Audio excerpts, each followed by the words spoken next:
So here we are, the exciting conclusion of the Night Sisters trilogy, which opens with mysterious deaths. A repeat of the child murder, in case any of the kids watching managed not to be scarred the first time. And we thought Lucas was pushing it before. First in Episode 2, Anakin admits he killed children. In Episode 3, the scene shows him preparing to kill children. Now we've just stripped away all pretense. I mean, soon the Lucasfilm logo is going to be a dead child hitting a wall while a little wah wah wah plays. So Dooku continues his plan to train Asajj in the ways of the Sith, because frankly, he's a little short on grace. What's an intriguing change to this tale is that the Republican Jedi, which are usually the focal point of the story, are peripheral. In fact, aside of the attack on the temple, they don't appear at all, and none of the regulars do either in the last episode. This conflict is between the forces of the dark side. And it's hard not to wonder if, the same way that Sidious played Republic and Separatist against each other, he orchestrated this conflict to keep his apprentice from growing into a threat against him. But now word about the temple has gotten back to the Jedi, and naturally they are concerned about what's happened, so they check out the surveillance footage. Darth Maul alive? It can't be. I killed him myself. How can I forget it? It's one of the few fights I've actually won. A creature of the same species he is. From Dathomir. When you absolutely, positively got to kill every motherfucker in the room, except no substitute. The one in question is continuing his training under Tyrannus. He needs to lift all these stone pillars and spin them around using only the power of his mind. The problem is that since his transformation, Asajj seems to have an IQ roughly on par with a particularly stupid bear. So power of the mind is like, well, it's like asking a tank to destroy things solely by hitting it with the turret. It's not really playing to the tank's strength. Tyrannus then echoes the scene where Luke tries to raise his ship out of the swamp, but couldn't. Yoda had given a speech about this to explain it to Luke, who had claimed that the task was impossible, and likewise, even though Asajj just witnessed Dooku doing all that he's asking and more, Asajj claims that it's impossible. And while Dooku gives a similar speech about it existing only in the mind, he was trained by Yoda after all, he follows it up with something that I've long wanted to use on my students. Lightning! This helps him fuel his hatred, and with that lesson down, Asajj has a new task. Fetch the king of the Toydarians alive. But the Jedi are determined to hunt him down, so Obi-Wan and Anakin have the job of checking out Dathomir. First to ask the males, although that gets kind of ugly pretty fast. Fortunately, Anakin knows the Jedi code. When you've got them by the balls, their hearts and minds will follow.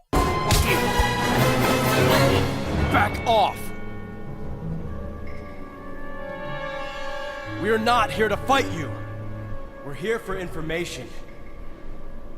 A man from your village murdered 2 Jedi. And a whole bunch of clones, too. Don't forget about them. They finally point them towards the Night Sisters, and a meeting is arranged from the end of a bow and arrow, or whatever the space opera equivalent of one is. I believe you have a question for me. Yes, you're right. We've had reports of a Dathomiri male on the loose. He's already killed 2 Jedi. And a whole bunch of clones, right? She dismisses her control over the males of this world, though, as just baseless rumors. Rumors? You called 2 dead Jedi rumors? And a whole bunch... Never mind. Though this does explain why those guys were so anxious to shoot you the first chance they got. After a little more posturing, she helps put them on the right track.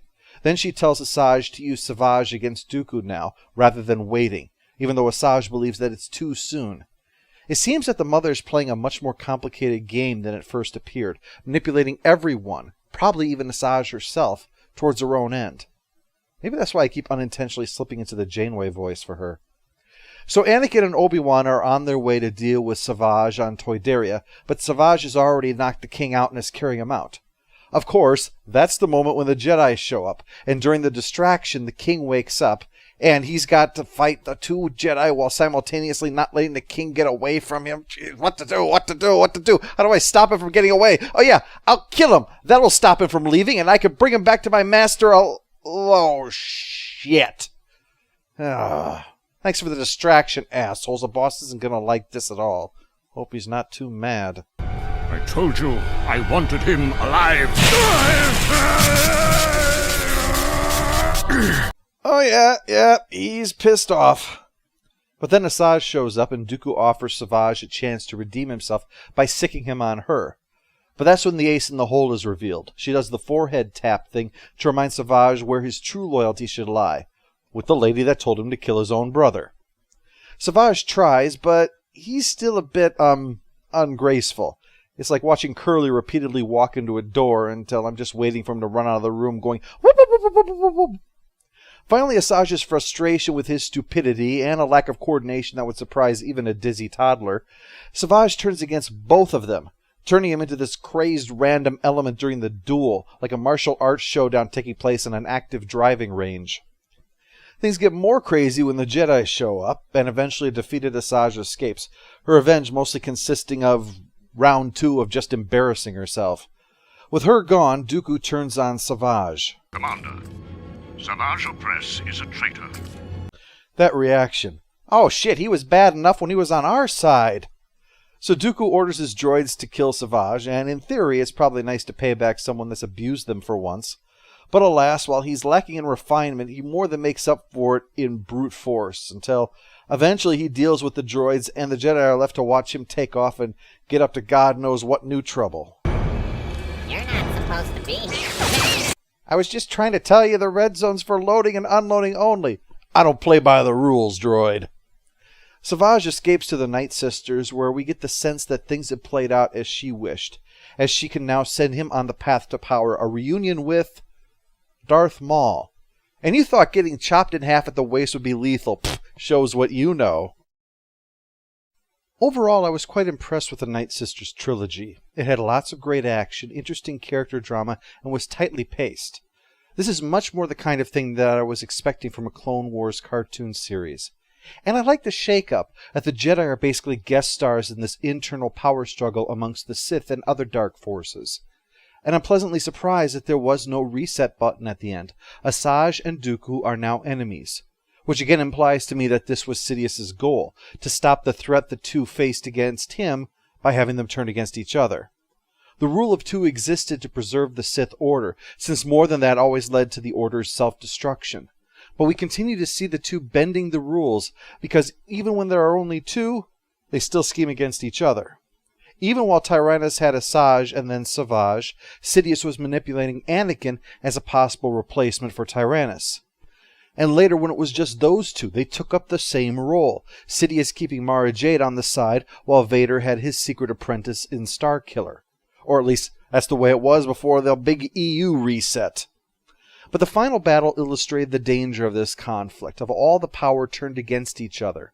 What will happen then when an unknown element like the Night Sisters and their plans become involved in such plots? I'm sure it's something to be explored eventually, but for now, we've reached the end of the Night Sisters trilogy, and the beginning of a whole lot of galactic craziness.